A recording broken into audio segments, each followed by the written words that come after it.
Toujours en bref, monsieur le maire, où en êtes-vous à propos du campement sauvage sur votre commune, précisément près de la nationale 315? Il y a quelques jours, vous avez bloqué l'entrée de la voie rapide. Alors tout d'abord, on regarde ça tout en images.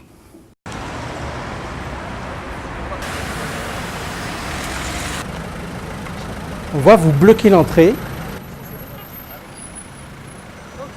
détourner la circulation.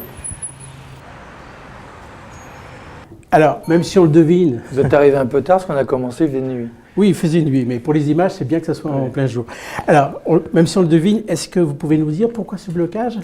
Ce blocage, c'est pour faire réagir l'État qui ne faisait ou fait rien sur cette situation dans le bidonville.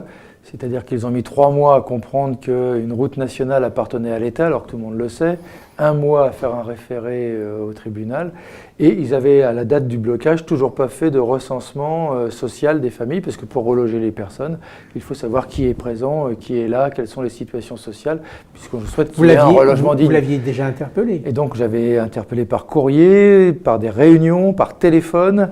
À chaque fois, on me disait on fait. Donc, je me suis mis en colère. Ça a été efficace puisque depuis, le recensement social a commencé. Et donc, il y a des équipes qui ont été nommées et qui viennent dans le bidonville rencontrer les personnes pour voir qui est là et comment travailler avec eux. Est-ce qu'on a entendu une bonne nouvelle? Est-ce que ce camp va être résorbé? De toute façon, mon objectif, c'est que ce camp soit résorbé. Il est exclu qu'il y ait un bidonville à Gennevilliers. Il est exclu qu'il y ait des personnes qui vivent dans ce milieu de danger. C'est-à-dire que c'est très dangereux pour eux. Mais il y avait plusieurs façons que ce campement n'existe pas. C'était exclure les gens, on le détruit, etc., et que les gens se débrouillent. Et puis il y avait cette procédure qui consiste à regarder cas par cas où ce qui peut être logé. C'est le deuxième cas de figure? Oui, dans les deux cas, de toute façon, il faut regarder qui est présent, puisqu'il peut y avoir des personnes en situation fragile. Même quand on exclut un bidonville, il faut regarder s'il y a des personnes, parce qu'il peut y avoir des personnes en très grande fragilité, il faut s'occuper d'elles. Donc de toute façon, dans les deux cas, c'est pour ça que c'est incompréhensible que le préfet n'ait rien fait, puisqu'il fallait faire, dans tous les cas, une enquête sociale. Bon, qui dit enquête sociale dit que ça démarre bien. On verra quand est-ce que ce sera mis en place. Alors, je reviens sur le blocage. Est-ce que vous n'avez pas craint un moment que le préfet vous accuse de créer de l'insécurité et puis fasse appel à la justice?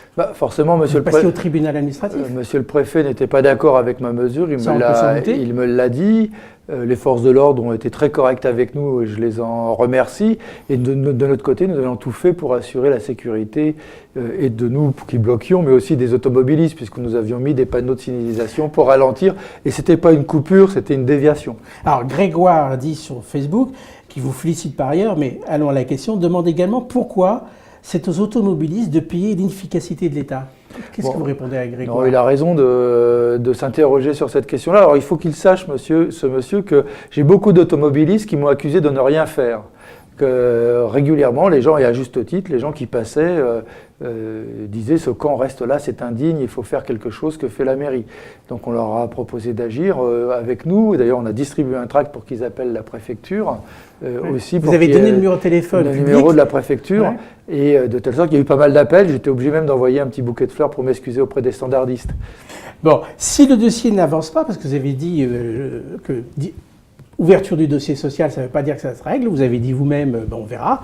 Si ça n'avance pas, est-ce que vous êtes prêt à renouveler ce genre d'initiative? Oui, moi je souhaite vraiment qu'on arrive à trouver une solution pour ces personnes et qu'il n'y ait plus de bidonville à Gennevilliers. Ça on entend, mais donc, est-ce que vous êtes prêt à renouveler ce genre d'initiative? Bien sûr, tant qu'il n'y aura pas d'action efficace de l'État, nous renouvellerons ce type d'initiative. Donc je t'ai dit que le 10 mai, je bloquerai peut-être dans l'autre sens. Vous l'annoncez déjà. Ouais. Donc si le recensement n'a pas vraiment démarré, la route sera bloquée. Est-ce que ce sera un blocage de la même intensité, aussi fort? Et est-ce que ça sera d'abord dans le même sens? Alors non, ce sera dans l'autre sens, donc dans le sens Val d'Oise-Paris, donc ce sera pire, donc d'une intensité bien plus importante. C'est pour ça que je ne souhaite pas à tout prix le faire.